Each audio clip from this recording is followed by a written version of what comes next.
Upper and lower Riemann और डगॉक्स सम।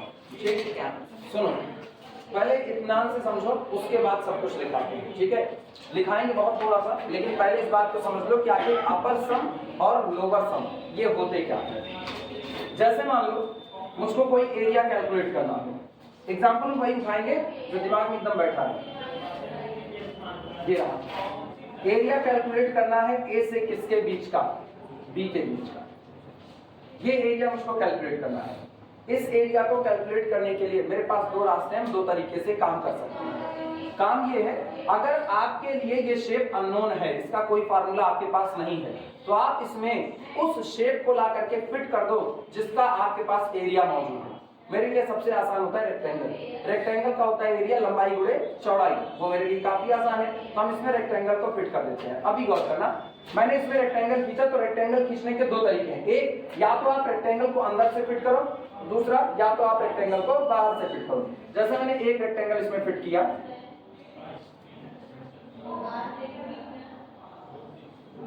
एक ये और दूसरा मान लीजिए थोड़ा सा ऊपर का दे रहा है। अब दिमाग लगाना, एरिया मुझको केवल और केवल इस लाइन के नीचे तक का निकालना था, बस एरिया अंडर द कर्व कितना निकालना था। लेकिन इसको और इसको जब मैंने किया तो इसकी हाइट मुझको पता चला, इसकी हाइट मान लिए h और इसकी हाइट मान लिए h डैश, या h1 मान लिया और इसकी कितनी मान लिए h2, और इसकी विड्थ मान लेते हैं डेल्टा x1 और इसकी विड्थ डेल्टा x2। तो बोलो पहले वाले का एरिया कितना हुआ, h1 डेल्टा x1, दूसरे वाले का h2 डेल्टा x2, और दोनों एरिया को आपस में जोड़ दिया, एक एरिया हाथ में आया। लेकिन वो एक्चुअल एरिया नहीं है, बल्कि वो एक्चुअल एरिया से काफी ज्यादा है। कितना, ये बाहर वाला पोर्शन ज्यादा हो गया। इसका मतलब ये हुआ कि जो पहला एरिया मुझको मिला A1, वो एक्चुअल एरिया से काफी बड़ा था। एक्चुअल एरिया वो A1 इस एक्चुअल एरिया से बड़ा है, हाँ या ना। अब अगला सुनना, जब ऐसा हुआ तो अब हम क्या करते हैं, अब हम रेक्टेंगल की संख्या को बढ़ा रहे हैं। तो रेक्टेंगल की संख्या बढ़ेगी तो ऑब्वियस सी बात है इनकी विड्थ कम होगी। अब की बार अगला रेक्टेंगल हम बना रहे हैं,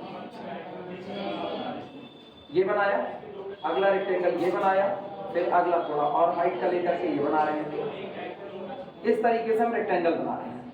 ठीक, अभी गौर करो, क्या मेरे पास हर रेक्टेंगल की हाइट निकालने के लिए कोई ना कोई सिस्टम मौजूद होगा? सबकी हाइट निकाल सकते हैं, और सबकी हाइट निकाल करके सबकी विड्थ मेरे को पता है। अगर हम सबकी विड्थ इक्वल रखें, मान लो, या छोड़ो वो भी इक्वल ना रखें, पहले की विड्थ डेल्टा x1, दूसरे की डेल्टा x2, तीसरे की डेल्टा x3, तो सोचो इसका आएगा h1 डेल्टा x1 प्लस दूसरे वाले के लिए h2 delta x2 plus so on plus hn delta xn। फिर मेरे पास एक एरिया आएगा, वो एरिया जो होगा वो फिर एक्चुअल एरिया से ज्यादा होगा, क्योंकि गौर हम बाहर ले जा रहे हैं। जब आप रेक्टेंगल बाहर ले जा रहे हो तो हर बार आप जो एरिया निकाल रहे हो वो एक्चुअल एरिया से बड़ा है। लेकिन इस बार जो एरिया मुझको मिला, जैसे मान लो पहले जो एरिया मिला वो कौन था, A1, और इस बार जो एरिया मिला है वो कौन है, A2। चाहे हम A1 की बात करें चाहे A2 की, दोनों ही एक्चुअल एरिया से ज्यादा है कि नहीं है। यानी हम लिख सकते हैं A2 is also greater than actual area. सहमत हो सारे लोग? लेकिन A1 A2 के बीच का रिलेशन देखो, A1 बड़ा है किससे, A2 से, यानी अब हम थोड़ा ज्यादा एक्यूरेट आ चुके हैं। अगर हम रेक्टेंगल की संख्या को और बढ़ा दें, यानी इनकी हाइट इस तरह से, और इनको रेक्टेंगल की संख्या और बढ़ा दें, तो अब की जो एरिया निकल करके आएगा A3, वो पिछले बार मौजूद एरिया A2 से और कम आएगा कि नहीं आएगा। धीमे धीमे धीमे धीमे जैसे जैसे आप नंबर ऑफ रेक्टेंगल बढ़ा रहे हो, वैसे वैसे आप अपने एक्चुअल एरिया के नजदीक जा रहे हो कि नहीं जा रहे हो। तो तुम एक चीज गौर करो कि अगर हम कहें कि ये मेरा एक्चुअल एरिया है, एक्चुअल एरिया यहां पर मैंने लिख दिया, ठीक, तो सबसे पहले मैंने क्या निकाला, A1, फिर मैंने रेक्टेंगल की संख्या को बढ़ा दिया, रेक्टेंगल की संख्या को बढ़ाया तो इससे कम एरिया आया, वो कौन है, A2, लेकिन एक्चुअल एरिया से बड़ा है कि नहीं बड़ा है। ठीक, इसके बाद फिर मैंने रेक्टेंगल की संख्या और बढ़ा दी, और बढ़ाई तो आपकी एरिया कौन आया, A3, वो A2 से तो कम है लेकिन एक्चुअल एरिया से बड़ा है। तो मैं एक चीज बात करूं, धीमे धीमे धीमे धीमे हम सिकुड़ रहे हैं किसकी तरफ, एक्चुअल एरिया की तरफ। लेकिन हर बार जो रिजल्ट आ रहा है वो रेक्टेंगल की संख्या बढ़ाने पर और एक्यूरेट आ रहा है, लेकिन उसके बावजूद भी एक्चुअल एरिया से बड़ा बैठ रहा है कि नहीं बैठ रहा है। क्लियर है ये बातें? कंटिन्यूअसली इस तरीके से हम लोग काम करते जा रहे हैं और धीमे धीमे AN तक पहुंच गए। लेकिन अभी भी n greater than actual area होगा कि नहीं होगा? वो बराबर तब होने की कैटेगरी पर आएगा जब हम n अप्रोचेस टू कितना करवा देंगे, इन्फिनिटी। अच्छा, इसी तरीके से आप सुनना अगला काम। ये तो हो गया जब मैंने सारे के सारे रेक्टेंगल कहाँ खींचे, बाहर की तरफ में। अगर हम अंदर से रेक्टेंगल फिट करें तब का हाल देखो, ये रहा। अब हम अंदर में रेक्टेंगल फिट कर रहे हैं, देखना पहला रेक्टेंगल, सबसे पहले तो हम यही फिट करते हैं, पहला रेक्टेंगल, दूसरा रेक्टेंगल, तीसरा। 3 रेक्टेंगल मैंने फिट किए, एक एरिया निकल करके आएगा। लेकिन सोचो एक्चुअल एरिया में ये वाला छूट गया, आपने जो निकाला वो एक्चुअल एरिया से कम है कि नहीं है? यानी इस बार मौजूद जो एरिया होगा अगर हम उसको डैश से रिप्रेजेंट करें तो गौर करो यहां पर बना रहे हैं A1 dash confirmly less then actual area है कि नहीं है? क्लियर हुआ? कम आया, आप रेक्टेंगल की संख्या बढ़ा दो। अब की देखना, रेक्टेंगल की संख्या में बढ़ा दी, ये रहा, फिर ये रहा, फिर ये रहा, अब की ये रहा, फिर ये रहा। इस तरीके से मैंने रेक्टेंगल की संख्या को और बढ़ा दिया। अच्छा, जैसे जैसे रेक्टेंगल संख्या बढ़ा दी, देखो अब छूटा हुआ एरिया और कम होता जा रहा है। अब जो एरिया निकल करके आएगा, अगर हम उसको A2 डैश कहें तो A2 डैश पुराने वाले निकाले गए एरिया से ज्यादा एक्यूरेट होगा और एक्चुअल एरिया के ज्यादा नजदीक होगा, हाँ या ना? अगर हम फिर रेक्टेंगल की संख्या को और बढ़ा दें तो अब की जो एरिया आएगा A3 डैश वो पुराने वाले एरिया A2 डैश से ज्यादा एक्यूरेट आएगा, यानी उससे बड़ा बैठेगा। क्लियर है? जब आप रेक्टेंगल अंदर से लगा रहे हो तो धीमे धीमे एरिया बढ़ करके एक्चुअल एरिया के नजदीक जा रहा है, जब आप रेक्टेंगल बाहर से लगा रहे हो तो धीमे धीमे घट करके एक्चुअल के नजदीक आ रहा है। मतलब तुम एक चीज गौर करो, तुम्हारा एक्चुअल एरिया दो लोगों के बीच में बाउंडेड है, हाँ या ना? एक्चुअल एरिया दो के बीच में बाउंडेड है, एक उधर से जहां बाहर रेक्टेंगल खींच रहे हो, एक इधर से जहां अंदर रेक्टेंगल खींच रहे हो। क्लियर है कि नहीं? अच्छा, अगर हम इसमें बैठा दें कि limit n approaches to infinity हो जाए, limit n approaches to infinity, तो सोचो ये लगातार क्या कर रहा है, इंक्रीज कर रहा है, और ये वाला लगातार क्या कर रहा है, डिक्रीज कर रहा है। यहाँ कौन बैठा हुआ है, एक्चुअल एरिया। बहुत देर में लिखाएंगे लेकिन पहले इत्मीनान से समझो। क्या इस फिगर को आप मिटा सकते हैं? ये फिगर समझ में आया कैसे बना? जिनको नहीं आएगा तुरंत पूछना, यही वो चीज है जिसके आधार पर पूरा चैप्टर दोहराएंगे। दिमाग दोहराना। यहां हम लिख रहे हैं एक्चुअल एरिया, ठीक, और एक एजम्पशंस मानो, अंशु इधर कंसंट्रेट रहो, दिमाग न भटकाओ अपना। एक्चुअल एरिया अगर हम यहाँ लिख रहे हैं और हम दिमाग में एक एजम्पशंस मान रहे हैं कि जो हम रेक्टेंगल खींच रहे हैं बाहर की तरफ से उसका एरिया बड़ा आ रहा है। ये तो बात सही है कि अगर आप रेक्टेंगल बाहर खींचोगे तो एरिया बड़ा आएगा, उसको धीमे धीमे आप कम कर रहे हैं, और जो आप रेक्टेंगल अंदर खींच रहे हो उसका एरिया धीमे धीमे बढ़ रहा है। तो इसका मतलब यहां से जब रेक्टेंगल अंदर होंगे, व्हेन रेक्टेंगल्स प्रेजेंट इनसाइड, यहां लिख रहे हैं व्हेन रेक्टेंगल प्रेजेंट आउटसाइड। अब बताना, जब रेक्टेंगल इनसाइड प्रेजेंट है तो सबसे पहले जब आपने कम रेक्टेंगल बनाए तो पहला एरिया, इसके बाद आप और रेक्टेंगल बढ़ाओगे तो अगला, और बढ़ाओगे तो अगला, धीमे धीमे ये इंक्रीज कर रहे हैं एक्चुअल एरिया के नजदीक। तो ये नीचे से ऊपर की तरफ जा रहा है, ये ऊपर से नीचे की तरफ आ रहा है। ये अपर बाउंड और ये कौन हो गया, लोअर बाउंड। क्लियर है ये बातें? अच्छा, अपर बाउंड का हम मिनिमा ले लें, अपर बाउंड का मिनिमा, जिसको कहते हैं सबसे छोटा upper bound, least upper bound, और इधर का हम क्या ले लें, सुप्रीमा ले लें, इधर का सुप्रीमा। सुप्रीमा का मतलब ग्रेटेस्ट। शक्ल देखो, शक्ल जो बोल रहे हैं हम सोच रहे कहाँ ये लोग बौराए हैं, जो बोल रहे हैं वही काम चल रहा है तुम लोगों का ना। सुनो, सुप्रीमम का दूसरा नाम क्या दिए हैं? मेरे को अपनी लैंग्वेज याद है तो मेरी लैंग्वेज भूल गए। हम कहे सुप्रीमम का मतलब सबसे बड़ा वाला। जिस दिन उसको घमंड होगा उस दिन कहेंगे तुम्हारा असली नाम है लीस्ट अपर बाउंड, तुम सारे अपर बाउंड में सबसे छोटे हो, उसका घमंड टूटेगा। इसको कहोगे greatest lower bound, greatest lower, सारे लोअर बाउंड की दुनिया में सबसे बड़ा, लेकिन इसको घमंड होगा हम ग्रेटेस्ट, तो कहेंगे तुम कौन हो, इमाम हो। आई बात समझ में? तो जितने आप लोअर बाउंड बना रहे हो उनमें आप क्या चुनो, ग्रेटेस्ट लोअर बाउंड, यानी आप एक्चुअल में क्या चुन रहे हो, इंक्रीमेंट, और जितने आप अपर बाउंड बना रहे हो उसमें सबसे कम वाला लीस्ट अपर बाउंड, यही जो होंगे ये आपके एक्चुअल एरिया के नजदीक में होंगे। आई बात समझ में? ये आपके एक्चुअल एरिया के नजदीक होंगे। इसको हम लोग ऊपर वाले को बोलते हैं अपर एस्टिमेट, अपर एस्टिमेट, और इसको बोलते हैं लोअर एस्टिमेट, इसको बोलते हैं लोअर एस्टिमेट। और जो आपका एक्चुअल एस्टिमेट होता है वो अपर और लोअर के बीच में होता है। आई बात समझ में? इसी व्यवस्था पर तैयार होता है डरबॉक्स का अपर सम और इसी पर तैयार होता है डरबॉक्स का लोअर सम। क्लियर हुआ? अभी हम वो भी समझा रहे हैं, इसी ग्राफिकल में समझाएंगे, लेकिन पहले तो ये समझो, आप कोई भी रिजल्ट करोगे, अगर उस रिजल्ट तक आप टुकड़े में बढ़ने की कोशिश कर रहे हो तो टुकड़े में बढ़ने की कोशिश के दौरान आपके पास दो रास्ते हैं बढ़ने के। एक बार थोड़ा थोड़ा थोड़ा थोड़ा बढ़ोगे, एक बार बहुत ज्यादा बढ़ जाओगे, फिर और कम, फिर और कम, फिर और कम। जैसे घर वाले तुमसे पूछें ये बताओ कपड़ा उपड़ा खरीदना है, कितना पैसा दे दे काम चल जाएगा, वो कहे कितना दे दे काम चल जाएगा, तो तुम कहोगे कि अब कम से कम 1000 रुपया तो दे ही दीजिए, कम से कम 1000 रुपया दे दीजिए, इससे कम में काम नहीं चलेगा, लोअर एस्टिमेट है। और कहेंगे मैक्सिमम कितना दे दें, तो 5000 से ज्यादा कपड़ा नहीं खरीदेंगे, तो 5000 मैक्सिमम। लेकिन ये तो तुमने कहा ना, एक्चुअल में तुमको खरीदना कितने का है, 1000 1500 तक का खरीदना है, तो इसका मतलब अभी 5000 से और डाउन आओगे और यहाँ 1000 से और ऊपर चलोगे। इसीलिए कहते हैं अपर एस्टिमेट से नीचे आते हैं और लोअर एस्टिमेट में ऊपर जाते हैं। तब बीच में मेरा कौन मौजूद होता है, एक्चुअल। जिस दिन अपर और लोअर ये दोनों बराबर हो गए उस दिन वही आपका एक्चुअल एस्टिमेट हो जाता है। आई बात समझ में कुछ? ठीक, अब आना डरबॉक्स का सम समझना।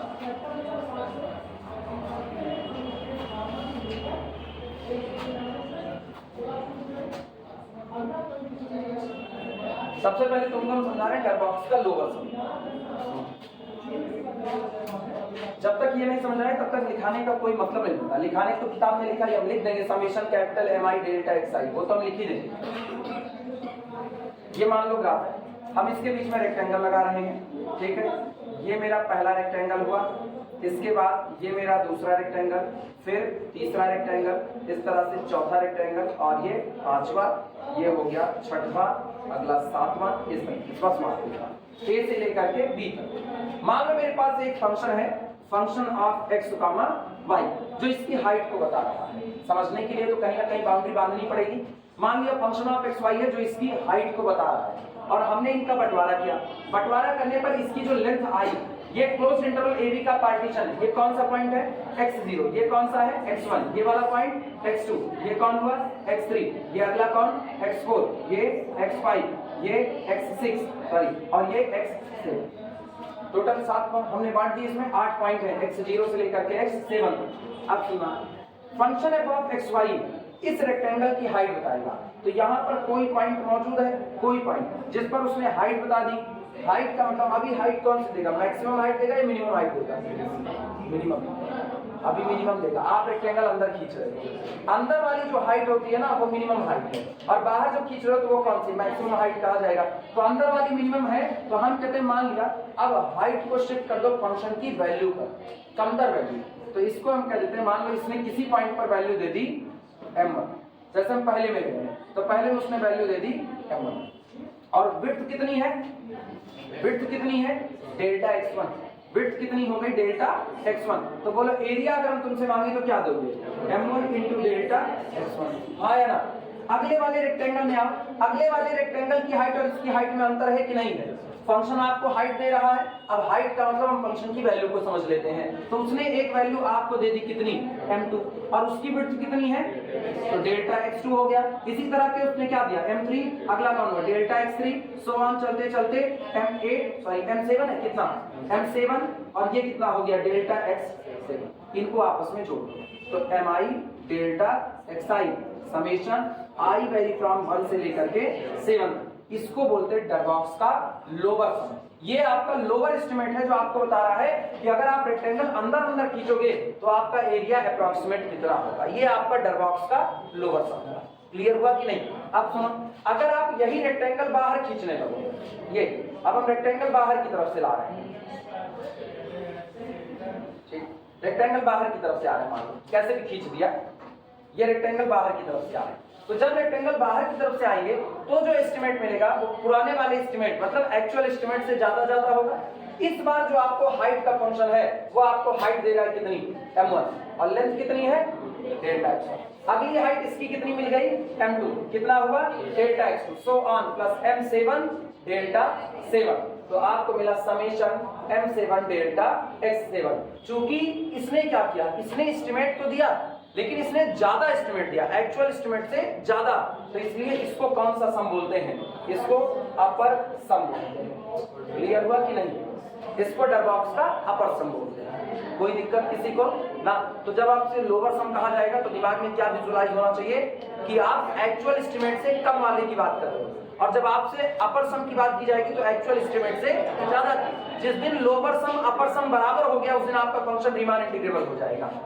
जिस दिन अपर सम लोअर सम बराबर हो गया, अच्छा घर वाले कहे पैसा मांगो, कितना मांगोगे, कहोगे 5 करोड़ रुपया दे दीजिए, जा रहे हैं कपड़ा खरीदने के लिए, घर वाले वहीं पटक करके मारेंगे, मतलब अभी इंटीग्रेशन नहीं हो सकता है। घर वाले कहे क्या रुपया दे दे कपड़ा खरीदोगे, 1 रुपया दे दीजिए खरीद लेंगे। भीख मांगने जा रहे हो 1 रुपया लेकर के कपड़ा खरीदने कि भैया 1 रुपया ले लो, घर वाले दिए नहीं है। तो कहा जाता है अगर आप ऐसा एस्टिमेट बताते हो जिनके बीच में इतना डिफरेंस है कि घर वाले कहे कम से कम कितना दे दे, कहो 1 रुपया, और ज्यादा से ज्यादा 5 करोड़, तो कोई कपड़ा खरीद नहीं सकते हो, बैठे रहो खाली मुंह सुखाए। ठीक, घर वाले कहें कितना दे दे, तुम कहो 2000 रुपया दे दीजिए, घर वाले कहे अच्छा ज्यादा देना चाहते हैं, कितना दे दें, तुम कहो ठीक है 2500 दे दीजिए, दे देंगे घर वाले। 2 से 2.5 ही तो गए, तो अभी इनके बीच में अंतर कम है, और एक्चुअल एस्टिमेट क्या तैयार होगा, वो इन दोनों के बीच में तैयार। जिस दिन आपका डरबॉक्स का अपर सम और डरबॉक्स का लोअर सम बराबर होने की कैटेगरी में गिर रहा होगा, उस दिन आपका फंक्शन रीमान इंटीग्रेबिलिटी की तरफ बढ़ रहा होगा। समझ में आई बातें, डरबॉक्स का अपर लोअर सम। अब हम थ्योरी लिख रहे हैं, जिस दिन दोनों बराबर हो गए उस दिन रीमान इंटीग्रेबिलिटी है, और वही तो आपका एक्चुअल एरिया है। लेकिन वो बराबर कब होंगे, limit n approaches to infinity. इसका मतलब अभी जब हम सुप्रीमम और इन्फीमम निकालने जाएंगे ना, तो n अप्रोचेस को कहां निकालेंगे, इंफिनिटी पर। याद करो हम सुप्रीमम इन्फीमम वही निकालते भी थे, लिमिट अप्लाई करके।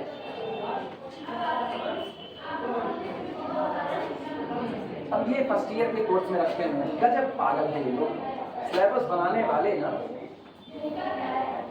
वो बेचारा सुप्रीमम इन्फीमम पढ़वे नहीं किया एक्सोमेट्रिक स्टडी का, जब सुप्रीमम इन्फीमम पढ़वे नहीं किया तो उसको यहाँ ला दिया, अब यहाँ पे निकालेगा। सीक्वेंस में थोड़ा बहुत पढ़े होंगे तो पढ़े होंगे, सुप्रीमम लिखना इसमें लेट एफ ऑफ एक्स। ये याद रखना, रीमान की थ्योरी के दौरान हम जो कुछ पढ़ रहे हैं वो सारे फंक्शन कैसे होंगे, बाउंडेड होंगे। रीमान की थ्योरी के दौरान जो भी पढ़ा जाएगा वो सारे फंक्शन कैसे रहेंगे, बाउंडेड। लिखो let f of x, let function f of x is bounded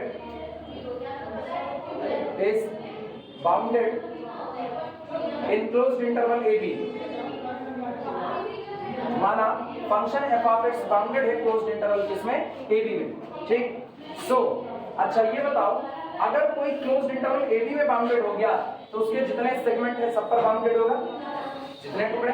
भैया हम इस पूरे कमरे में बाउंडेड हैं, तो इसका मतलब इस कमरे का एक छोटा हिस्सा काटोगे तो उसमें भी हम कैसे रहेंगे, बाउंडेड रहेंगे। क्योंकि अगर आप एक छोटे हिस्से में अनबाउंडेड हो गए तो पूरे कमरे में आप क्या होगा, अनबाउंडेड। अगर आप घर के 10 मेंबर हैं, 10 मेंबर की बात मान रहे हो, मतलब पूरे घर की बात मान रहे हो, हमने कहा आप अपने पूरे घर की बात मान रहे हो, तो इसका मतलब घर में अगर हम किसी पर्टिकुलर एक मेंबर की बात करें तो आप उसकी भी बात मान रहे हो। क्लियर है। Let f of x is bounded in closed interval a b, so it is bounded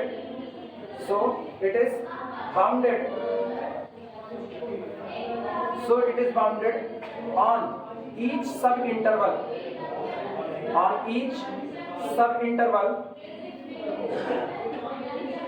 it is bounded on each sub interval of closed interval a b। तब ये क्लोज्ड इंटरवल ए बी के सारे सब interval पर भी कैसा होगा, bounded होगा। ठीक, अच्छा अगर ऐसा है तो हम मान लेते हैं कि माना जैसे हम एक सब इंटरवल की बात करते हैं, सब इंटरवल मैंने ले लिया डेल्टा एक्स आर माइनस 1 से लेकर के डेल्टा एक्स आर माइनस 1 से लेकर के कहां तक, एक्स आर तक ले लिया, तो इसके अंदर में मेरा फंक्शन बाउंडेड होगा तो फंक्शन की एक वैल्यू मिनिमम होगी और एक क्या होगी, मैक्सिमम। हम मान लेते हैं, माना इसके अंदर में फंक्शन का जो इन्फीमा है, इन्फीमा का मतलब मिनिमम वैल्यू, वो हम मान लेते हैं स्मॉल mi, और जो इसका सुप्रीमा है यानी फंक्शन की कैपिटल वैल्यू सबसे बड़ी वैल्यू उसको मान लेते हैं कैपिटल एम आई। ये हमने मान लिया सुप्रीमा, उल्टा कर देना एम आर कैपिटल। इंटरवल कौन सा है? आई आर, तो उसी हिसाब से माने ना। अगर हम इसी को कहें कि मैंने इंटरवल लिया I I that is equal to X I minus 1 से लेकर के कहां तक? एक्स आई तक। इसमें अगर मुझको मिनिमम वैल्यू माननी हो तो क्या मान लें? स्मॉल एम आई। और सुप्रीमम माननी हो तो क्या मान लें? कैपिटल एम आई मान सकते हैं। चूंकि फंक्शन बाउंडेड है इसलिए उसका इंफीमा और सुप्रीमा दोनों मौजूद होगा। क्लियर हुआ?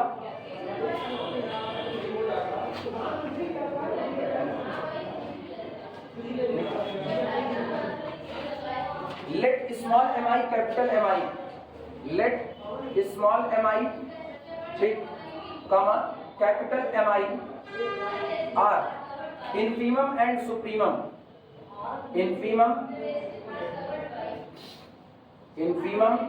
and supremum,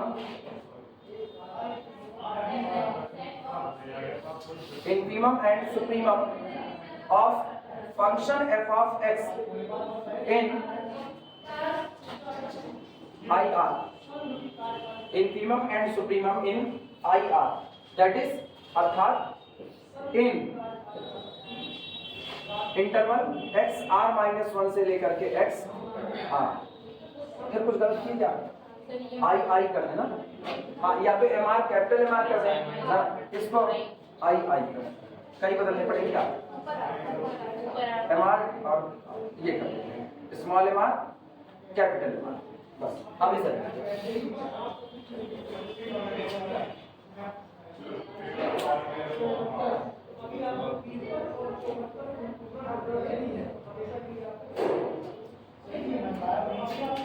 पता है अगर किसी को ये रीमान का अपर और लोअर सम नहीं समझ में आया एस्टिमेशन से, उम्मीद कर रहे हैं कि सारे लोग बड़े हो अच्छे से समझ में आ गया होगा, लेकिन फिर भी अगर किसी को नहीं समझ में आया, अब जो बात लिख रहे हैं ये दिली तौर पर एक्सेप्ट हो जाएगा, दिमागी तौर पर भी दिली तौर पर भी दोनों। सुनो, एक क्लोज इंटरवल है ए से लेकर के कहां तक? बी तक।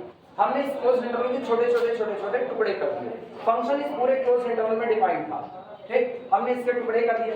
पहला टुकड़ा निकल करके आता है x0 से लेकर के x1।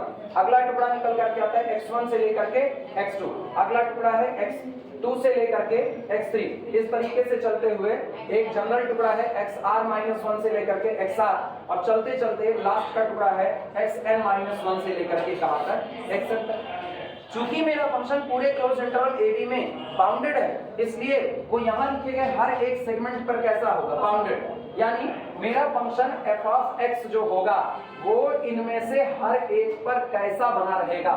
बाउंडेड बना रहेगा हर एक पर। और अगर मेरा फंक्शन f of x इसमें बाउंडेड है तो फंक्शन की एक वैल्यू मिनिमा होगी और एक क्या होगी? मैक्सिमा। हम मानते हैं माना इसमें फंक्शन की जो मिनिमम वैल्यू है वो m0 और टॉप वैल्यू कितनी है? कैपिटल। हाँ या ना? या छोड़ो, m1 मान लेते हैं, ये पहला इंटरवल है ना, स्मॉल m1 कैपिटल। इसके अंदर में फंक्शन की मिनिमम वैल्यू कुछ होगी, ये भी हो सकती है अलग भी हो सकती है, लेकिन मानने को तो कुछ मानना पड़ेगा। हम इसमें मान लेते हैं मिनिमम वैल्यू m2 कैपिटल और मैक्सिमम वैल्यू कैपिटल M। इसमें फंक्शन की minimum value m3, maximum value capital. Clear हुआ कि नहीं? अब देखो इसमें से तुमको फंक्शन की एक वैल्यू मिल रही होगी। सबसे पहले in maximum value m1 into length of the interval delta. Clear हुआ कि नहीं? इसमें आओ, इसमें मैक्सिमम वैल्यू m2 और लेंथ कितना? Delta x। इसमें आओ, मैक्सिमम वैल्यू m3 और लेंथ कितना है? Delta x। क्लियर हुआ? इस तरीके से करते हुए यहां आओ, mn और लेंथ कितनी होगी? सॉरी, विड्थ कितनी होगी? Delta x। क्या ये एक वैल्यू निकल करके आ रही कि नहीं? इन सारी वैल्यू को आपस में क्या कर दो? ऐड कर दो। ये जो सम निकल करके आता है ना, इसी सम को कहा जाता है डरबॉक्स का, इसको आप अपर सम बोलते हैं। क्लियर हो नहीं? ये आपका अपर सम है। एक बार। अगली बात सुनना, अब हम मिनिमम वैल्यू लेते हैं, मिनिमम वैल्यू m1 और उसको विड्थ से मल्टीप्लाई करें डेल्टा x1, दूसरे वाले इंटरवल में m2, ये कौन डेल्टा x2, इस तरीके से करते हुए mn डेल्टा xn, ठीक। और इन सबको आपस में ऐड कर दो, फिर एक सम निकल करके आएगा, लेकिन पहले वाले सम से कम आएगा क्योंकि आपके आप मिनिमम वैल्यू के साथ ये सम तैयार, इसको बोलते हैं लोअर सम, इसको लोअर। क्लियर हुआ? इंटरवल की लेंथ को फंक्शन की टॉप वैल्यू से मल्टीप्लाई करके आपस में ऐड करो तो अपर सम मिलेगा, इंटरवल की विड्थ को फंक्शन की मिनिमम वैल्यू से मल्टीप्लाई करके आपस में ऐड करो तो क्या मिलेगा? Lower sum. क्लियर हुआ? अब ये तो मेरे ख्याल से तुरंत एक्सेप्ट कर सकते हैं। इंटरवल की विड्थ उसको फंक्शन की जो टॉप वैल्यू है उस इंटरवल में उससे मल्टीप्लाई करके आपस में ऐड करो, ठीक। सब में यही काम सब में करो तो आपको अपर सम मिलेगा। आप इंटरवल की जो मिनिमम वैल्यू है, सॉरी फंक्शन की जो मिनिमम वैल्यू है पर्टिकुलर इंटरवल में, उसको उसी पर्टिकुलर इंटरवल की विड्थ से मल्टीप्लाई करके ऐड करो तो आपको क्या मिलेगा? लोअर सम मिलेगा। क्लियर हुआ?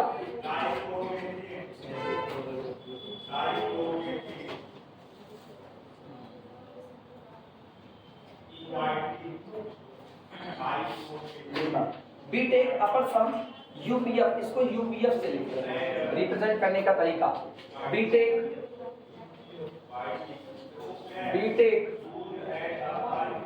अपर सम ऐसे लिखना, बीटेक अपर सम यूपीएफ। जानते हो यूपीएफ क्यों लिख रहे हैं? मतलब समझो, यू का मतलब अपर सम, ठीक है। पी का मतलब आप जो भी अपर सम निकाल रहे हो पर्टिकुलर किसी पार्टीशन के लिए निकाल रहे हो तो उस पार्टीशन को रिप्रेजेंट करेगा, और जो आप अपर सम निकाल रहे हो वो किसी फंक्शन के लिए निकाल रहे हो। तो हमने तीनों को मेंशन कर दिया। हम पर्टिकुलर में उसको दिए गए फंक्शन f के पर्टिकुलर मौजूद पार्टीशन p पर क्या कैलकुलेट कर रहे हैं? अपर सम। इसलिए शॉर्ट में उसको क्या लिख देते हैं? यूपीएफ लिख देते हैं। क्लियर हुआ? तो यूपीएफ ये आपका बराबर होता है, this is the summation of capital MI into delta I vary from 1 से लेकर के n।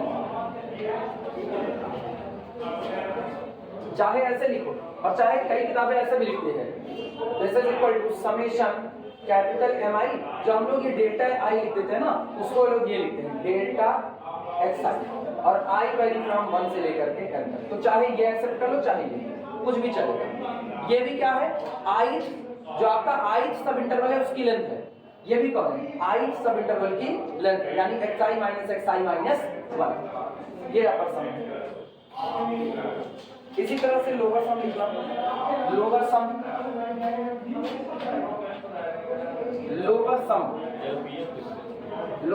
LPF is equal to summation small mi into delta I vary from 1 से लेकर के n तक, यानी चाहे ये लिखो चाहे इसको लिखो, summation small mi into delta xi I vary from 1 से लेकर के। कोई दिक्कत किसी को? दिक्कत होगी तुरंत बोलना, बहुत इंपॉर्टेंट टॉपिक है। जो आपका यूपीएफ और एलपीएफ आए इसी को हम लोग चाहे कहो रीमान अपर सम, चाहे कहो डरबॉक्स अपर सम, चाहे कहो रीमान लोअर सम, चाहे कहो डरबॉक्स लोअर सम, दोनों ही।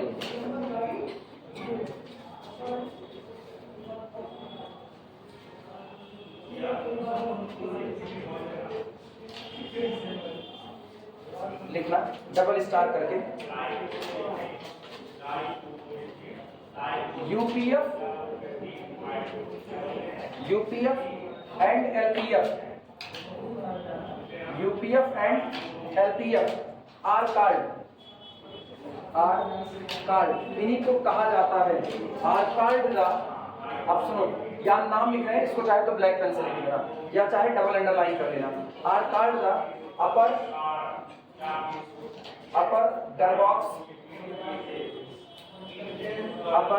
डरबॉक्स सम ब्रैकेट में, और अथवा अपर Riemann sum, upper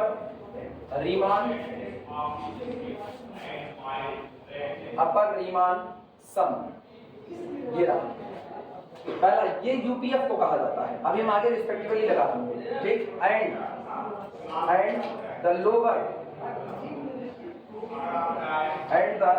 lower Darboux sum lower Darboux sum और अथवा lower Riemann sum, lower Riemann sum. कई लोग इसको केवल और केवल रीमा पढ़ते हैं, केवल रीमा, ठीक है। तो उनके प्रोनाउंसिएशन का अपना तरीका है, अपने लोग स्पेलिंग याद है इसलिए हम लोग रीमान बोलते हैं। अब क्या सही है क्या गलत है राम सब जो मर्जी हो, रीमा इंटीग्रल। अब जिसको रीमान पढ़ लेते तो आगे डबल एन लगता है, वो मिल जाता है अपने लोगों को, रीमा लिखे। और कहीं गलती से हम लोग ना ये लिख दें, एग्जामिनर ही जान जाएगा आप किस मोड में लिख रहे हो, और उसी 20 मोड में नंबर भी दे देगा। और लोअर रीमान सम किसका? Of function F.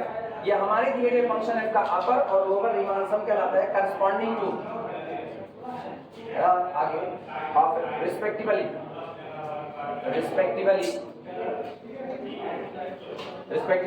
corresponding to the partition capital P, corresponding to the partition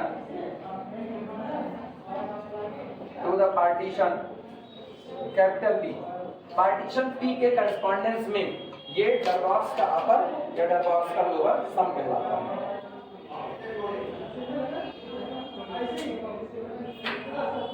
अब याद रहेगा अपर सम का मतलब अपर एस्टिमेट, लोअर सम का मतलब लोअर एस्टिमेट, ठीक। एक अंदाजा जो आप लगा रहे हो, एरिया कितना आना चाहिए, एक अंदाजा काम कितने में हो जाएगा।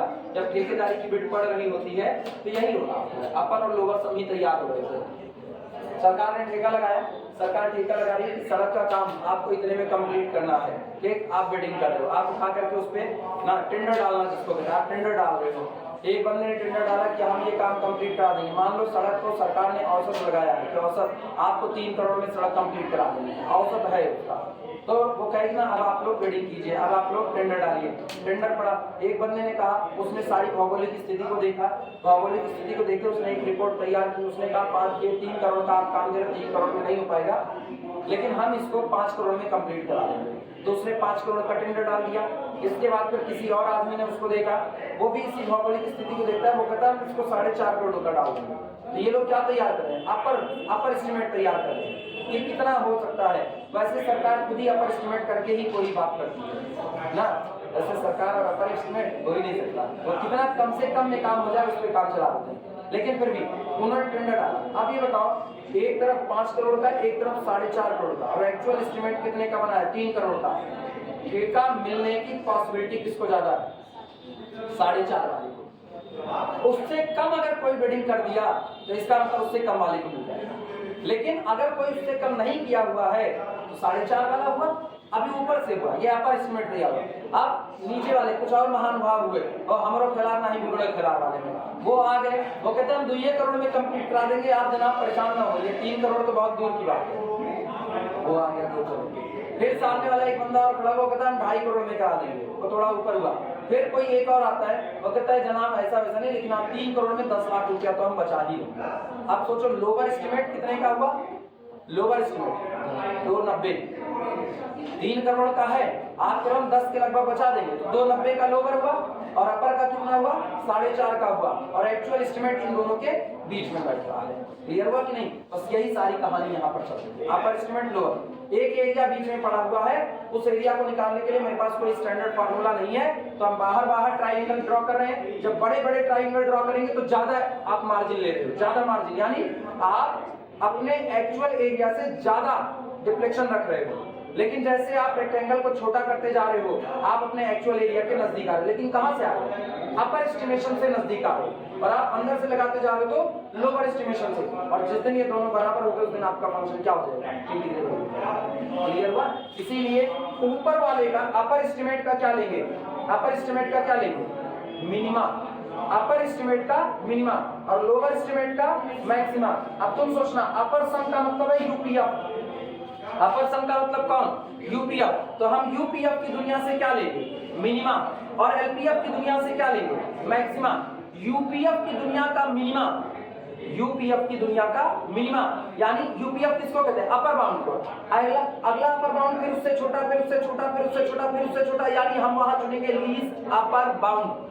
लोअर सम में क्या लेंगे? लोअर सम, फिर उससे बड़ा लोअर सम, फिर उससे बड़ा, फिर उससे बड़ा, फिर उससे बड़ा, नजदीक पहुंच रहे हैं, यानी ग्रेटेस्ट लोअर बाउंड। तो आप यूपीएफ की दुनिया से लीस्ट अपर बाउंड और एलपीएफ की दुनिया से ग्रेटेस्ट लोअर बाउंड, जिस दिन ये दोनों बराबर हो गए उस दिन आपका फंक्शन रीमान इंटीग्रेबल हो जाएगा। आई बात समझ में? अब याद रखना दिमागी तौर पर, यूपीएफ से क्या चुना जाएगा? एलयूपी, लीस्ट अपर बाउंड। ये अपर सम है लेकिन इसका सबसे छोटा चुनेंगे। है ये कौन? अपर एस्टिमेट, लेकिन इसमें सबसे छोटा चुनेंगे। ये कौन है? लोअर एस्टिमेट, लेकिन इसमें सबसे बड़ा चुनेंगे। याद रहेगा?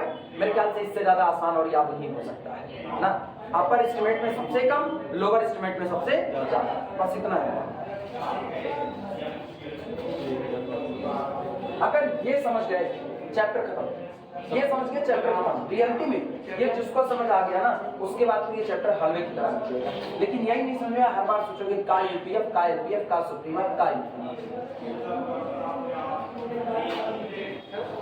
सीबीएसई बोर्ड वाले इसका को बोलते हैं व्हाट। सीबीएसई बोर्ड वाला ये बात है। रिमार्क लगा फटाफट। रिमार्क मुझको पता था, इसको बहुत ज्यादा नहीं लिखा पाएंगे, इसको समझाना बड़ी दिक्कत है। रिमार्क, हाँ रिमार्क,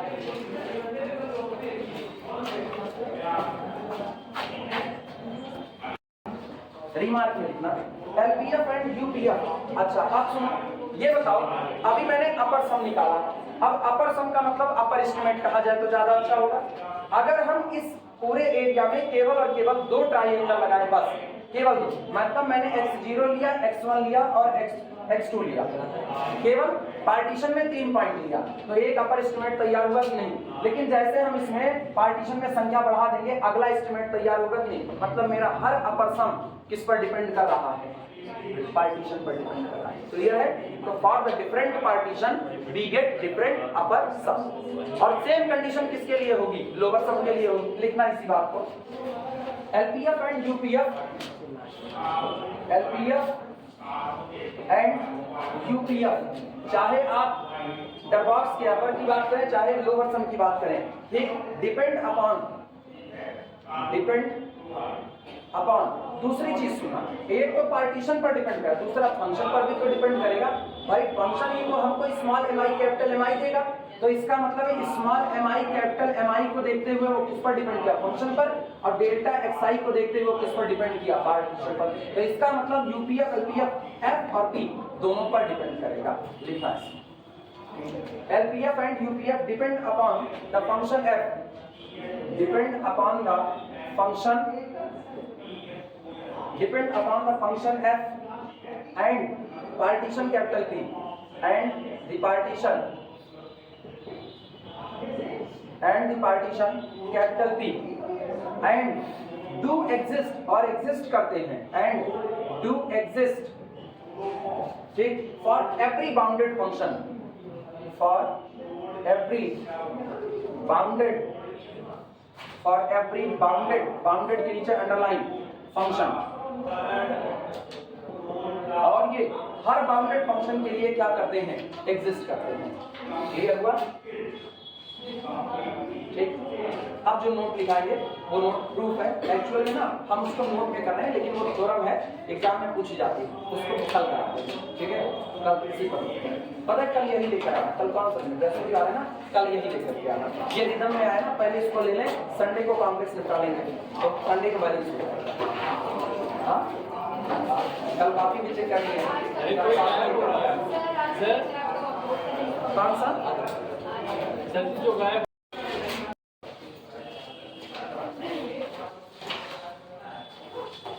नोट लगाना, नोट इसमें लिखना if small m and capital M, if small m and capital M are infimum and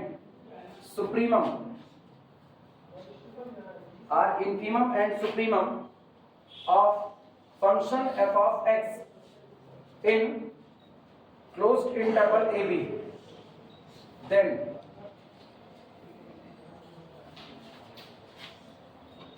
अगर स्मॉल m और कैपिटल M दिए गए फंक्शन f ऑफ x के सुप्रीमम और इंफीमम, इसमें इंफीमम और सुप्रीमम है किसमें, क्लोज्ड इंटरवल ए बी में, देन स्मॉल m यानी infimum of the function less than or equal to infimum of the function in the ith subinterval less than or equal to capital Mi and capital Mi less than or equal to capital M।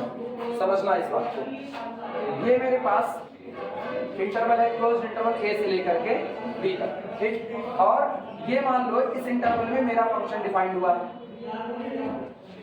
इस interval में function को मैंने define कर दिया। हम कर क्या रहे हैं, हम इस इंटरवल के सब इंटरवल तैयार कर रहे हैं, पार्टीशन कर रहे हैं। तो पहला पार्टीशन मैंने ये किया, अगला यहाँ पर, अगला यहाँ, फिर यहाँ, अगला यहाँ पर, फिर यहाँ पर, फिर यहाँ, फिर यहाँ और लास्ट में पार्टीशन हो गया।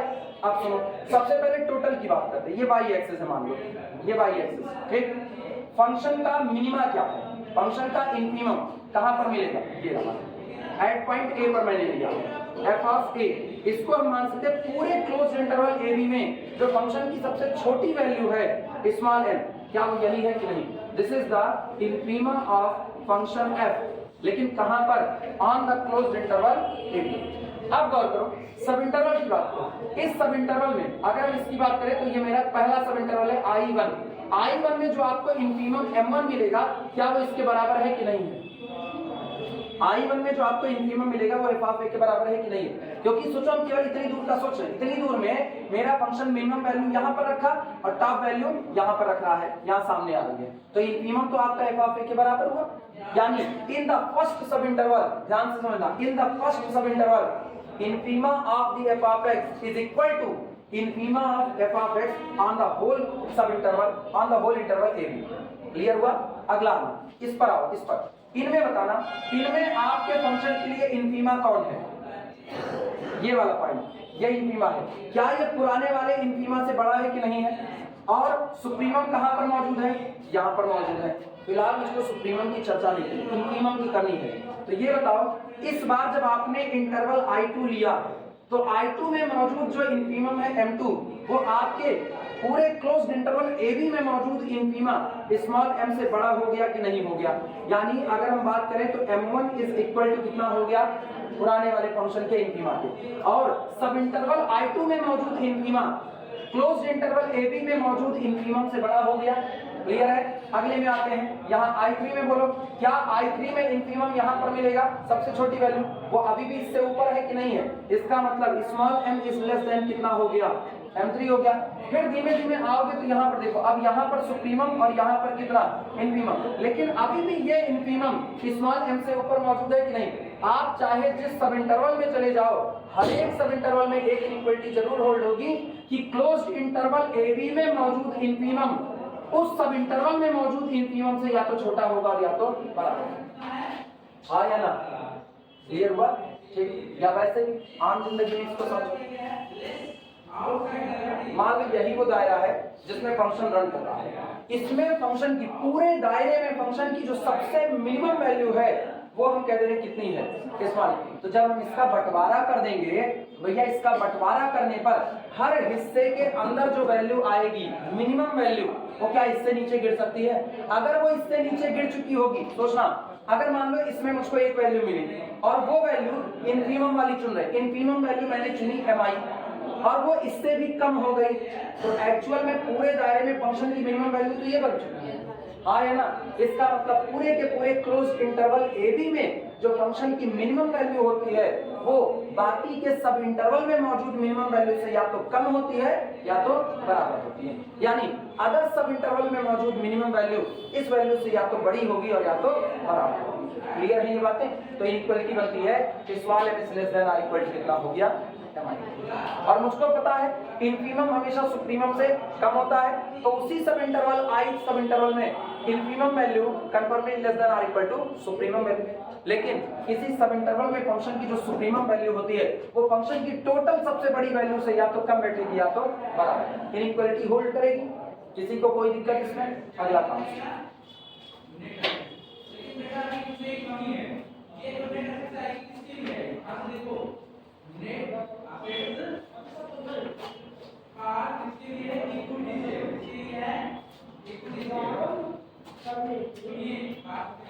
इसका मतलब दिस इंप्लाइज है। आप सुनो, इन सब में लेंथ डेल्टा एक्स आई का मल्टीप्लाई कर रहे हैं, थोड़ी देर लिखना, सब में लेंथ डेल्टा एक्स आई मल्टीप्लाई करें, चूंकि लेंथ हमेशा पॉजिटिव होती है, पॉजिटिव का मल्टीप्लाई करने पर इनइक्वालिटी का साइन कभी भी बदलता नहीं है। ये बताओ, अगर हम ith सब इंटरवल की बात करें तो ith सब इंटरवल कौन होता है? एक्स आई माइनस 1 से लेकर के कहां तक? एक्स आई तक होता है। और इसकी लेंथ को कैसे लिखते हैं? डेल्टा एक्स आई, और चाहे आप लिखो डेल्टा आई, लिखा जा सकता है। हम इस लेंथ का मल्टीप्लाई कर रहे हैं तो m into delta x I, सही है गलत? Less than or equal to M I into delta x I, लिखा जा सकता है। This less than or equal to capital M I into delta x I and this is less than or equal to capital M into delta x I. कोई दिक्कत किसी को?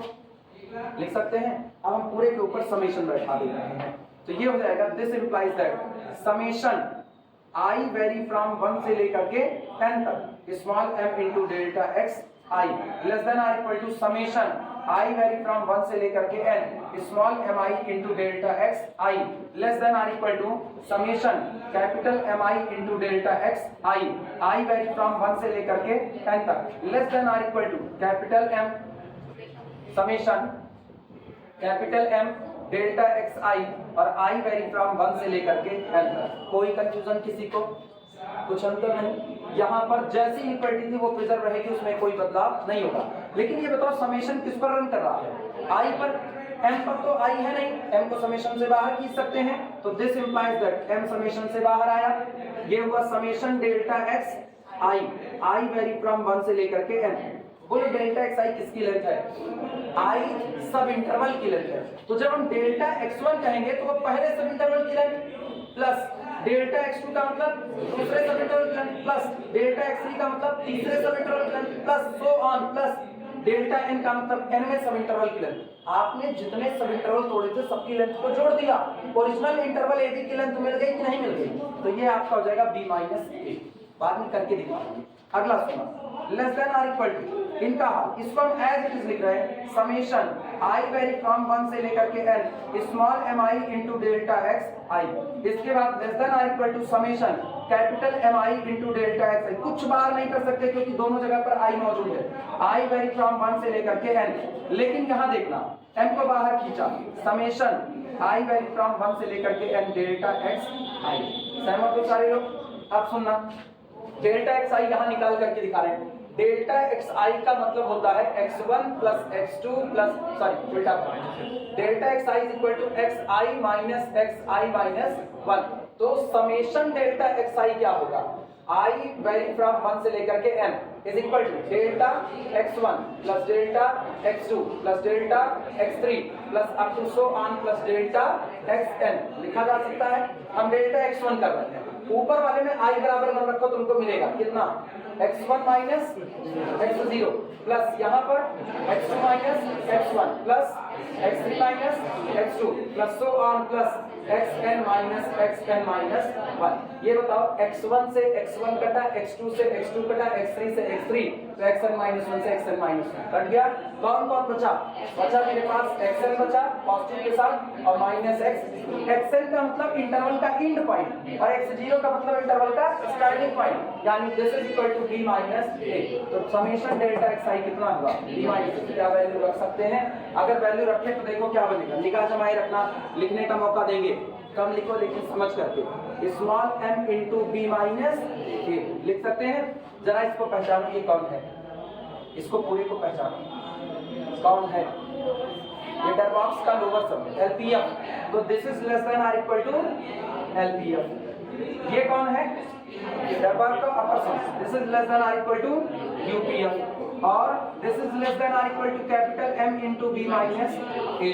तुम एक चीज गौर करो, दो चीजें एक साथ प्रूफ हो रही हैं। अलग अलग थ्योरम बनाने से अच्छा एक ही साथ हम इसको निपटा दिए। यहाँ पर डरबॉक्स का lower sum always less than or equal to Darboux upper sum, एक थ्योरम प्रूफ हो गया।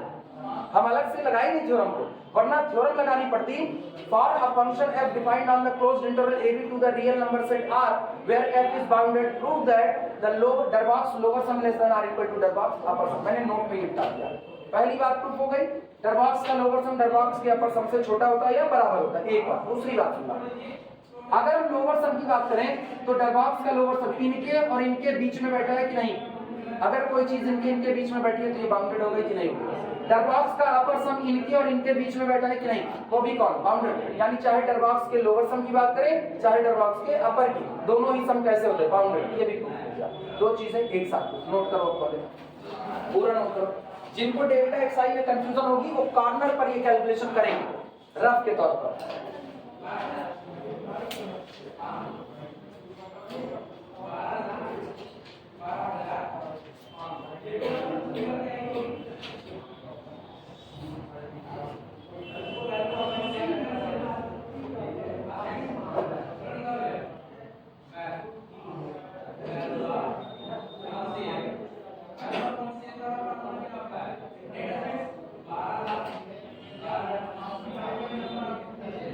यहाँ बीच में चाहे तो एक लाइन लिख देना, समिंग ओवर आल रीजन, पूरे रीजन पर सम करने पर। पार कर गए तो कोई दिक्कत नहीं पार किए तो यहाँ लिख देना समिंग ओवर आल रीजन, पूरे रीजन पर जोड़ने पर समिंग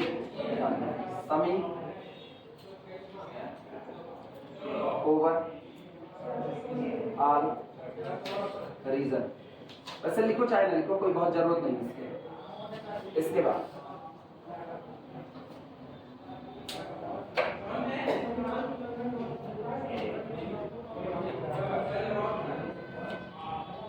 ये इनइक्वालिटी इतनी इंपॉर्टेंट है, ये इनइक्वालिटी हम हर जगह जहां मर्जी वहां पर, मतलब जहां मर्जी जहां जरूरत होगी वहां हम इसका इस्तेमाल करते रहेंगे। इसलिए इस इनइक्वालिटी को बनाने के बाद पूरा घेरा मार दिया जाएगा और इसे इक्वेशन नंबर 1 नाम देंगे, मतलब इनइक्वालिटी 1।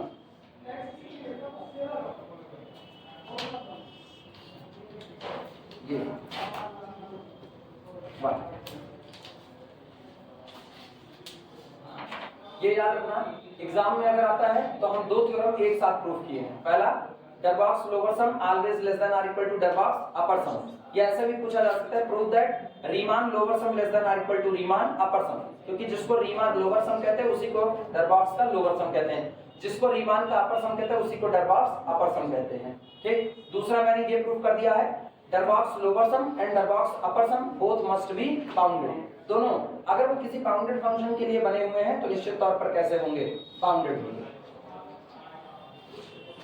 हम अभी हालांकि लिखा दे रहे हैं इस बात को।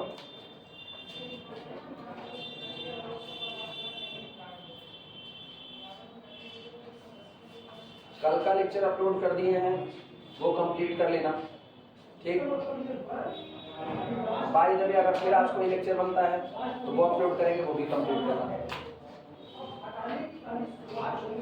इसलिए अभी हम ग्रुप में भी कोई लेक्चर बना करके नहीं अपलोड करा, अभी उनको कॉलेज का भी मामला निपटाना है ना। हम पढ़ाएंगे उसी को जो रेगुलर क्लास आएगा, किसी के ऐसे को नहीं पढ़ाएंगे। हम ये तोहमत थोड़ी ना झेलेंगे कि हम वीडियो लेक्चर दे रहे इसलिए क्लास टूट रही है ना। मेरे से ज्यादा शायद कोई इतना मुंह से बोलता भी नहीं है। एक कान से सुनो दूसरे से निकाल दो वाली कंडीशन है।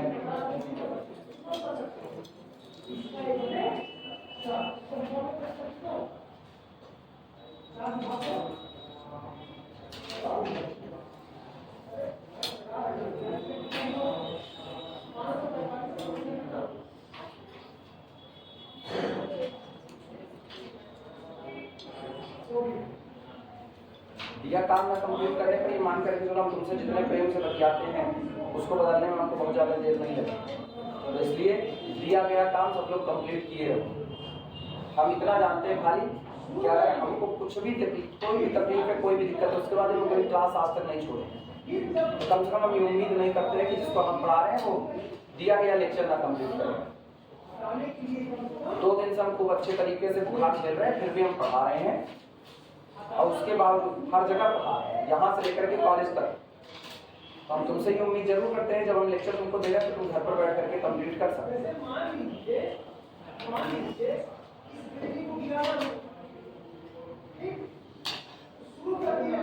हो गया, सब लोग लिख चुके।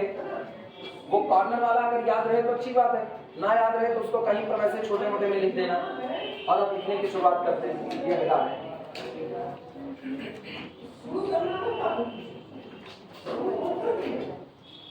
लिखना, inequality 1 is for one partition capital P। मतलब ये जो इनइक्वालिटी मैंने बनाई है, ये मैंने केवल और केवल एक पार्टीशन P के लिए बनाई है। ठीक है, हम कल दिखाए हुए थे कि आपका जो डरबॉक्स का लोअर डरबॉक्स का अपर सम होता है, ये आपके पार्टीशन पर डिपेंड करता है। ठीक, तो अगर पार्टीशन फंक्शन दोनों पर, फिलहाल तो हम फंक्शन बदल नहीं रहे, हम एक ही फंक्शन के साथ काम कर रहे हैं, लेकिन पार्टीशन तो हम बदल सकते हैं ना। जब मैंने पार्टीशन बदल दिया तो डरबॉक्स का लोअर सम बदल जाएगा, डरबॉक्स का अपर सम बदल जाएगा। भले वो बदल जाए, लेकिन ये इक्वलिटी नहीं बदलेगी। ये इक्वलिटी अपर भी यही बात तय करेगी कि lower sum conformally less than or equal to upper sum, whatever be the partition of closed interval AB। आपके दिए गए क्लोज्ड इंटरवल AB का पार्टीशन चाहे जो हो, but Darboux lower sum always less than or equal to Darboux upper sum, वो हमेशा होगा। एक बात। दूसरा, लोअर सम और अपर सम ये हमेशा कैसे रहेंगे? बाउंडेड। पार्टीशन चाहे कुछ भी हो जाए, कोई फर्क पड़ने वाला नहीं। लिखना इसी बात को। Inequality 1 is for one partition capital P। Inequality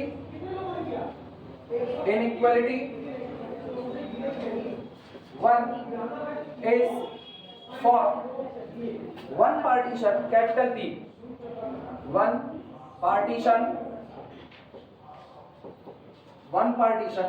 capital P। ठीक, we can find, हम प्राप्त कर सकते हैं, we can find so many partition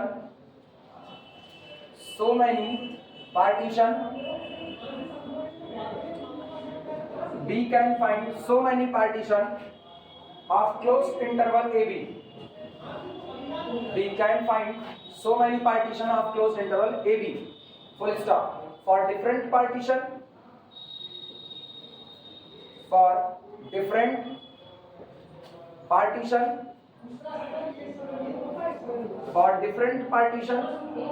we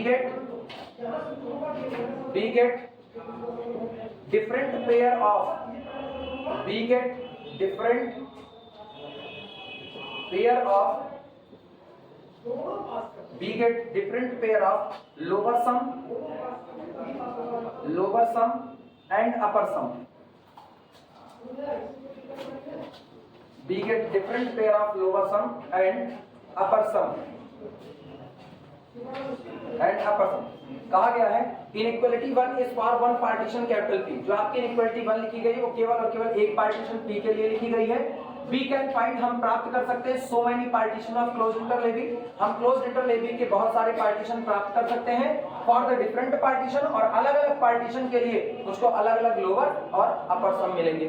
यानी एक पार्टीशन पर आपको दो चीजें मिलनी तय हैं, पेयरिंग में मिलता है, एक लोअर सम मिलेगा, दूसरा अपर सम। तो एक पार्टीशन पर एक पेयर, अगले पार्टीशन पर अगला पेयर, अगले पार्टीशन पर अगला पेयर, ये पॉसिबिलिटी हमेशा आपकी बनी रहेगी। और इन सभी के लिए ये इनइक्वालिटी हमेशा होल्ड होगी, ये इनइक्वालिटी कभी भी बदलने वाली नहीं है। आगे लिखना, इनइक्वालिटी 1 होल्ड्स, लाइन चेंज करके, inequality 1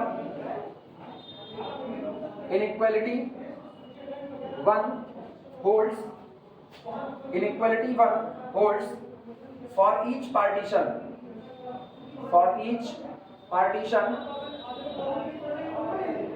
inequality 1 holds for each partition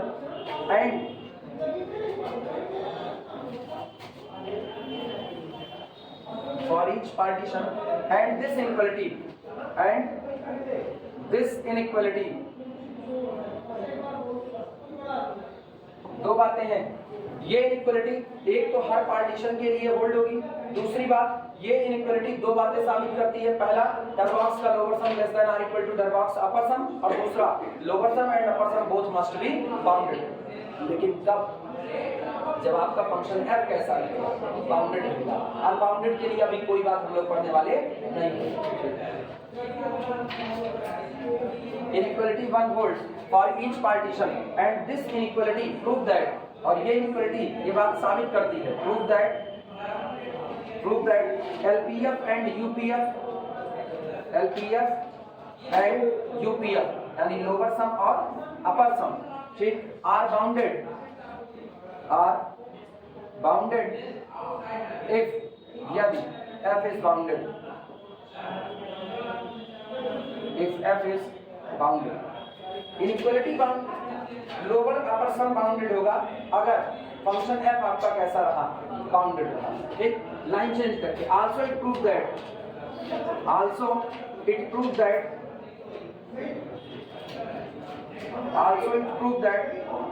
Darboux lower sum LPF is less than or equal to Darboux upper sum UPF।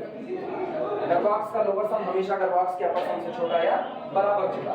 तुम दैट इज करके लिख सकते हो, that is lower Darboux sum less than और equal to upper Darboux sum. वैसे अगर ये याद रहे तो इसको लिखने की जरूरत नहीं। Lower Darboux sum less than और इक्वल टू अपर Darboux सम। ठीक, अब बारी आती है लोअर रीमान इंटीग्रल और अपर रीमान इंटीग्रल। अब इनकी बात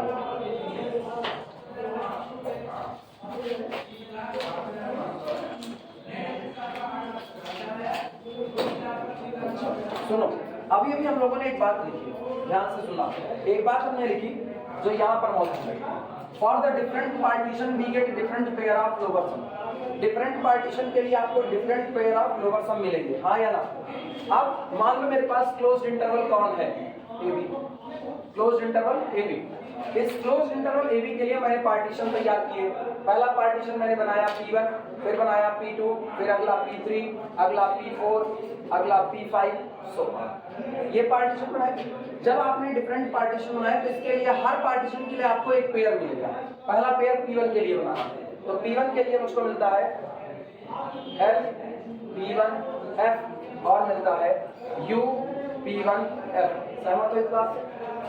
ये कौन lower sum for partition P1, ये अपर सम फॉर पार्टीशन P1। इसी तरह से lower some for partition P2, ये अपर सम फॉर पार्टीशन P2। सहमत हो?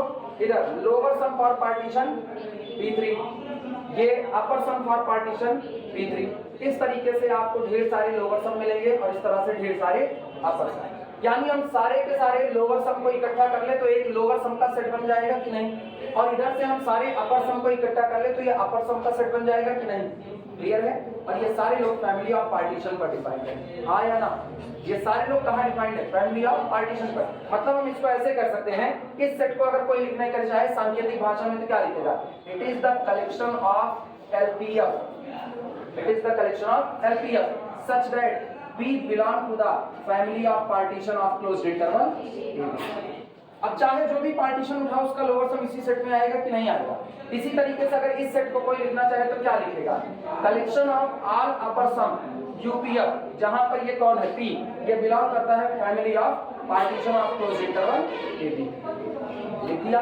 अब ये बताओ, कल हाथ का मूवमेंट याद करो, हम क्या कहे होते, ये आपका एक्चुअल एरिया है। नीचे से कौन आ रहे हैं, लोअर सम, ऊपर से कौन आ रहे हैं, अपर सम। लोअर सम का क्या लोगे, लोअर सम का ग्रेटेस्ट एलिमेंट, अपर सम का लीस्ट एलिमेंट। लेकिन आपके एक्चुअल एरिया के लिए ये ऊपर वाला कौन होगा, सुप्रीमम, नीचे वाला कौन होगा, इन्फीमम होगा।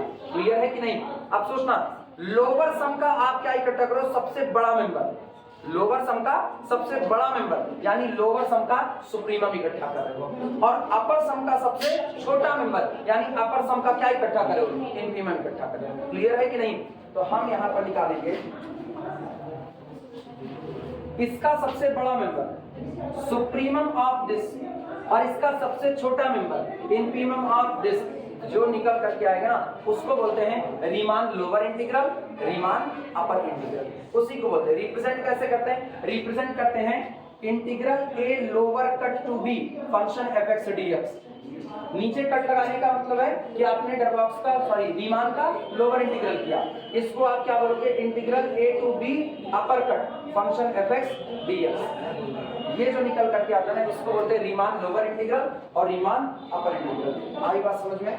लोअर सम का क्या इकट्ठा करोगे, लोअर सम का सुप्रीमम, अपर सम का इन्फीमम। कभी भूलना मत, ये चीज ना लोग खूब कंफ्यूज होते, केवल हाथ का मूवमेंट याद रखो बस। बीच में आपका कौन है, एक्चुअल एरिया। लोअर सम का मतलब कमतर ले रहे हो, कमतर, लेकिन जितना ये बढ़ेगा उतना एक्चुअल एरिया के नजदीक आएगा, और जितना अपर सम घटेगा उतना एक्चुअल एरिया के नजदीक आएगा। तो उसको घटा रहे हो, तो घटा करके आपको एक्यूरेट पहुंचाना है तो सबसे मिनिमम वाला चुनोगे, और इसको बढ़ा रहे तो सबसे कौन सा चुनोगे, मैक्सिमम का। तो लोअर सम का सुप्रीमम चुन लो, अपर सम का इनफीमम चुन लो। आई बात समझ में? यानी इसका कौन सा मेंबर, ग्रेटेस्ट लोअर बाउंड, और उसका कौन सा member, least upper bound. Clear हुआ कि नहीं? ये इतना काम अपने को करना है। तब इसका सुप्रीमम, किसका, लोअर सम का सुप्रीमम, नाम सुना लोअर सम, लेकिन लोअर का आप क्या लेंगे, सुप्रीमम। अपर है लेकिन उसका क्या लेंगे, इंफीमम। तो ये होता है रीमान का लोअर इंटीग्रल, ये होता है रीमान का अपर। जिस दिन ये दोनों बराबर हो गए, अगर ये दोनों बराबर नहीं हुए तो our function is not integrable, मेरा फंक्शन इंटीग्रेबल नहीं है। और अगर ये दोनों बराबर हो गए तो our function is integrable. Clear हुआ? हेडिंग डालो, नहीं बचेगा 10 बच्चे ना। हेडिंग डाल दो बस खाली, upper and lower Riemann integral, upper and lower Riemann integral, बस हेडिंग डाल करके रोक देना। समझा दिए हैं, समझ आया, लिखा कर देंगे इसको। हेडिंग केवल डालो, upper and lower Riemann integral, upper and lower Riemann integral. ये वीडियो कल वाले के साथ मत बनाइए, आज कुछ नहीं है। कल कौन सी दिन है, कल फ्राइडे ना, कल इधर फ्राइडे सैटरडे ना, इधर संडे का क्या एक्स्ट्रा लेंगे, संडे कॉम्प्लेक्स में पढ़ना जो थ्योरम बची हुई है, वही लॉरेंट सीरीज के पूरा इसीलिए इधर नहीं ले एक्स्ट्रा क्लास में चलिए। हाँ, वो मेन बातें बची और वो बहुत बड़ी दूसरा ना थ्योरम करवाओ, उसी समय उसके न्यूमेरिकल करवाओ तो ज़्यादा अच्छा है। पता चले थ्योरम आज करवाए, न्यूमेरिकल करवाए, एक हफ्ते के बाद गड़बड़ा गया।